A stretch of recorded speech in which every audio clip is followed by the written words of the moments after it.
Alright, so wrapping up our acid and base unit, we're going to talk about titrations, which is fitting because acid-base titrations really use all the information we've learned during this unit and put them into one practical lab.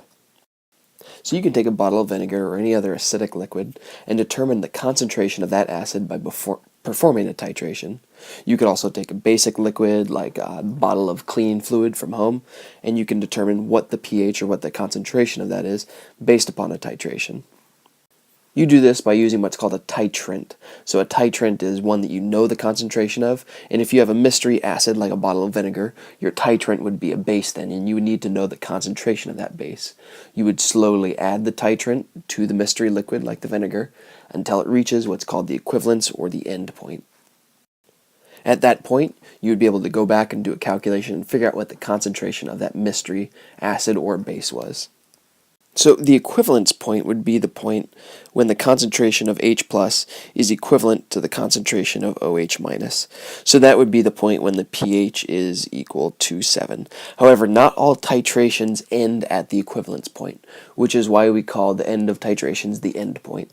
So this is the point where the indicator changes colors, and it's the closest that you can get to neutral solution, so the equivalence point.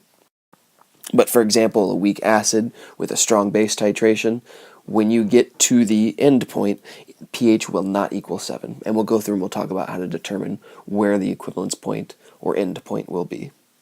So the three types of effective titrations would be a strong acid, strong base titration, and with this one, either one of these can be the titrant. So you could have a mystery strong acid that you add a known strong base to, or you could have a mystery strong base that you add a known strong acid to. And with a strong acid, strong base titration, the pH at the end point will be 7. So that means the end point and the equivalence point are the same thing for a strong acid, strong base titration. With a weak acid, strong base titration, you would have to have your weak acid as the mystery, your strong base as your known, which means the strong base has to be your titrant.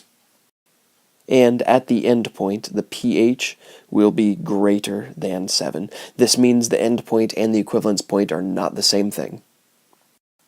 Finally, a weak base, strong acid titration. Once more, the strong guy needs to be the titrant, so that means your weak base would be your mystery, strong acid would be your known, and when you do one of these, at the end point, the pH would be less than 7. So once again, the end point and the equivalence point for a weak base, strong acid is not the same thing. Alright, so here's a picture of a setup of a titration. So with a titration, you use a burette, and a burette measures liquids as you go down. So the measurement of 0 would be up there, 50 would be down there. So if you had 10 milliliters, it would drop 10 milliliters on the scale. And so this is going to contain your known base or acid. And so if it's a strong acid or strong base, that would go inside there, and that's your known. And then your unknown would go down here in this flask. It would also have some kind of indicator in there to tell you when you have reached your end point for the titration. And so what you would do is you would just slowly drip in via the stopcock, which is just what you use to open and close the burette. Slowly drip it in, stirring, watching the indicator. Once the indicator stops, or once the indicator changes, you would stop the titration, measure how much liquid you used, and use that in the calculation to figure out what the concentration of this guy is.